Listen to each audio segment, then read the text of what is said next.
tokoh sosiologi. Nah, di sini tokoh sosiologi ada 4, yaitu Ibnu Khaldun, Auguste Comte, Herbert Spencer, dan Emile Durkheim. Yang pertama yaitu Ibnu Khaldun. Ibnu Khaldun bukan hanya seorang filsuf, melainkan juga sosiolog, politikus, dan ahli sejarah. Sosiologi menurutnya merupakan sarana untuk memahami sejarah dan kondisi sosial masyarakat pada suatu generasi, proses perubahan dalam suatu masyarakat, faktor dan pengaruhnya dalam peta peradaban suatu bangsa. Dalam konteks sosiologi, Ibnu Khaldun membagi masyarakat menjadi 3 tingkatan, yaitu yang pertama, masyarakat primitif, di mana mereka belum mengenal peradaban, hidup berpindah-pindah. Yang kedua yaitu masyarakat pedesaan, artinya hidup menetap walaupun masih sederhana. Mata pencariannya mereka dari pertanian dan peternakan. Dan yang ketiga yaitu masyarakat kota. Masyarakat ini menurutnya sebagai masyarakat peradaban, di mana mata pencariannya dari pedagang dan perindustrian. Yang kedua yaitu Auguste Comte. Nah, Auguste Comte ini salah satu sumbangan pemikirannya terhadap sosiologi adalah tentang hukum kemajuan kebudayaan masyarakat yang dibagi menjadi 3 zaman, yaitu zaman teologis adalah zaman di mana masyarakat mempunyai kepercayaan magis, percayaan roh, jimat, serta agama. Dunia bergerak menuju alam baka, menuju ke pemajuan terhadap nenek moyang, menuju ke sebuah dunia di mana orang mati mengatur orang hidup. Zaman metafisika yaitu masyarakat di mana pemikiran manusia masih terbelenggu oleh konsep filosofi yang abstrak dan universal. Dan yang ketiga yaitu zaman positivis, yaitu masa di mana segala penjelasan gejala sosial maupun alam yang dilakukan dengan mengacu pada deskripsi ilmiah, hukum-hukum ilmiah. Itulah tadi penjelasan tentang Auguste Comte. Dan yang ketiga yaitu pemikiran tentang Herbert Spencer. Pokok ajaran Herbert Spencer dalam sosiologi merupakan analogi organik yang memahami masyarakat seperti badan manusia sebagai suatu organisasi yang terdiri atas organ-organ yang tergantung satu sama lain. Contohnya, manusia dan komunitas. Teori Spencer mengenai evolusi masyarakat merupakan bagian dari teorinya yang lebih umum mengenai evolusi seluruh jagat raya. Dalam bukunya, Sosial Estetik, masyarakat disamakan dengan suatu organisme. Maksudnya, Spencer mengatakan bahwa masyarakat adalah organisme itu dalam arti positivis dan deterministis. Segala sosial diterangkan berdasarkan suatu penentuan oleh hukum alam. Hukum yang memerintah atas proses pertumbuhan fisik manusia, memerintahkan juga atas proses evolusi sosial. Nah, itulah tadi penjelasan menurut Herbert Spencer.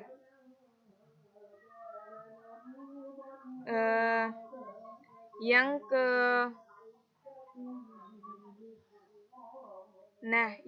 keempat yaitu Emile Durkheim. Di sini Emile Durkheim dikenal sebagai salah satu pencetus sosiologi modern. Ia mendirikan fakultas sosiologi pertama di sebuah universitas Eropa pada tahun 1895 dan menerbitkan salah satu jurnal pertama yang diabadikan kepada ilmu sosial, Lennon's Scholastic, pada tahun 1896. Selanjutnya yaitu menjelaskan tentang tokoh-tokoh sosiologi pendidikan. Yang tadi saya menjelaskan tentang tokoh-tokoh sosiologi. Nah, di sini yaitu tokoh-tokoh sosiologi pendidikan. Ada 4, yaitu yang pertama Lester Frankworth. Lester Frankworth ini mempunyai 3 teori. Yang pertama yaitu Ward meyakini jika masyarakat kuno dapat ditandai dengan kesederhanaan dan kemiskinan moral. Yang kedua yaitu pada masyarakat modern dapat ditandai dengan hal yang lebih kompleks, bahagia, serta mendapatkan kebebasan yang berlebih. Dan yang ketiga yaitu sosiologi terapan meliputi kesadaran dalam menggunakan ilmu pengetahuan ilmiah yang digunakan untuk mendapat pencapaian kehidupan masyarakat menjadi lebih baik dari sebelumnya. Itulah penjelasan singkat mengenai Lester Frankworth. Yang kedua yaitu John Dewey. Nah, John Dewey ini merupakan seorang filosof dari Amerika Serikat yang termasuk mazhab pragmatisme. Selain sebagai filosof, Dewey ini juga dikenal sebagai kritikus sosial dan pemikiran dalam bidang pendidikan. Dewey dilahirkan di Burlington pada tahun 1859. Setelah menyelesaikan studinya di Baltimore, ia menjadi guru besar dalam bidang filsafat dan kemudian dalam bidang pendidikan pada beberapa universitas. Yang ketiga yaitu tokoh sosiologi Émile Durkheim. Émile Durkheim ini dikenal sebagai salah satu pencetus sosiologi modern. Ia mendirikan fakultas sosiologi pertama di sebuah universitas Eropa pada tahun 1895 dan menerbitkan salah satu jurnal pertama yang diabadikan kepada ilmu sosial. Tokoh sosiologi yang keempat yaitu Karl Mannheim pada tahun 1893 dan sampai dengan 1947. Karl Mannheim ini adalah tokoh yang dianggap sebagai penggagas teori sosiologi pengetahuan. Teori-teorinya tentang relativisme pemikiran, gagasan, dan bangunan keilmuan seorang dengan realitas sosial yang mengintarinya dapat dijadikan sebagai pisau analisis dalam mengkaji pemikiran seorang tokoh secara kritis. Tidak terkecuali pemikiran Karl Mannheim sendiri, menurutnya persepsi yang disusun dan diorganisasikan dalam formulasi ilmiah yang merupakan syarat kemunculan pengetahuan tergantung pada kerangka rujukan yang tersedia pada momen historis tertentu. Karena itu, konsep, diskursus, dan arah tujuan pengetahuan tergantung pada situasi historis anggota kelompok intelektual yang bertanggung jawab atas perkembangan sebuah disiplin pengetahuan. Usaha untuk menemukan ide-ide yang tidak berubah dan absolut merupakan suatu hal yang amat diragukan manfaatnya. Sumbangan terpenting dari pemikiran Mannheim adalah bahwa tak ada pengetahuan yang lahir dari ruang hampa, melainkan ia dikonstruksi oleh situasi sosial yang mengintarinya. Oleh karena itu, usaha untuk memahami pemikiran seorang tokoh tidak akan pernah sempurna tanpa memahami latar belakang sosial yang berada di balik pemikiran tersebut.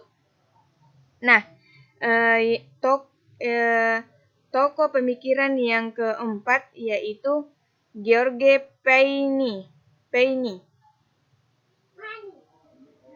George Paini ini merupakan bapak sosiologi pendidikan.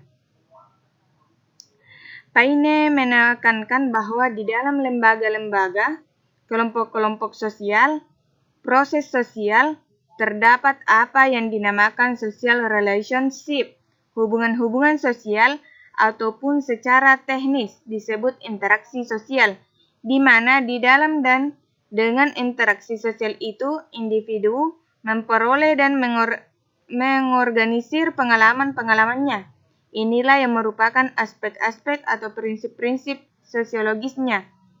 Kemudian Paine melanjutkan bahwa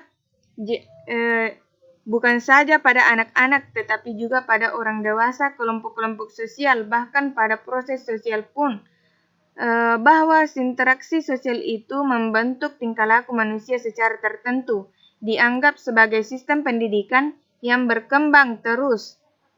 Artinya, setiap kali didapati kondisi dan situasi baru, haruslah ada interaksi sosial yang baru, dan seolah-olah individu-individu itu belajar berinteraksi sosial.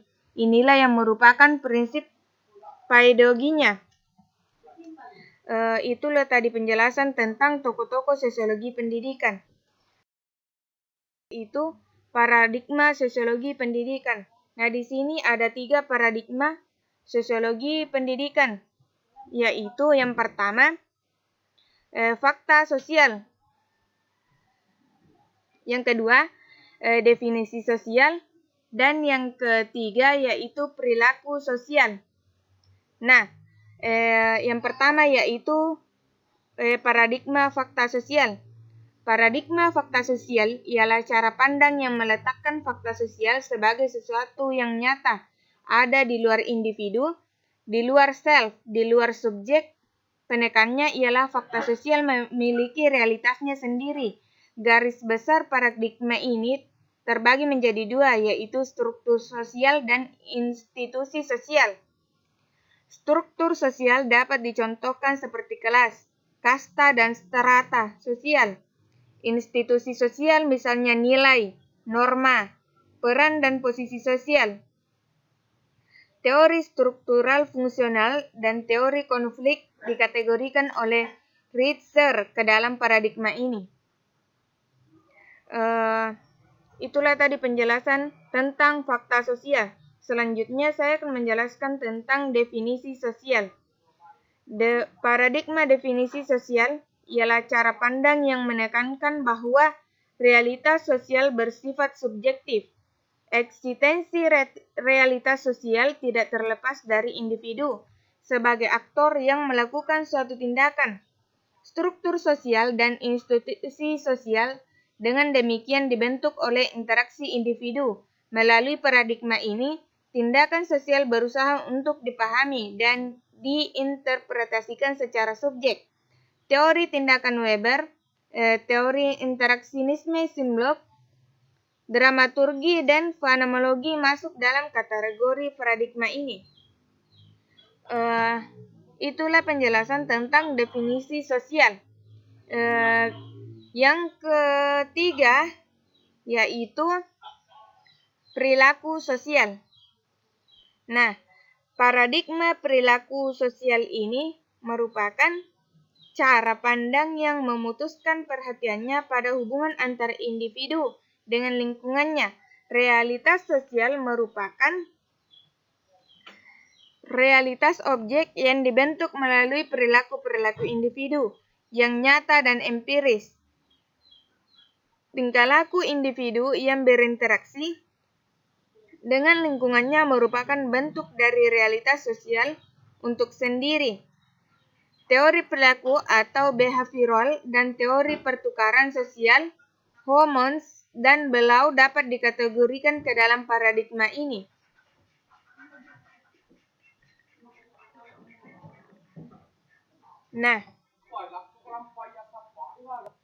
Nah, teori-teori sosiologi sejatinya dinamis dan tidak sempurna pada dirinya. Realitas sosial yang selalu berubah menuntun teori untuk menyelesaikannya. Teori-teori tersebut dapat dasar merupakan cara pandang terhadap realitas sosial. Nah, itulah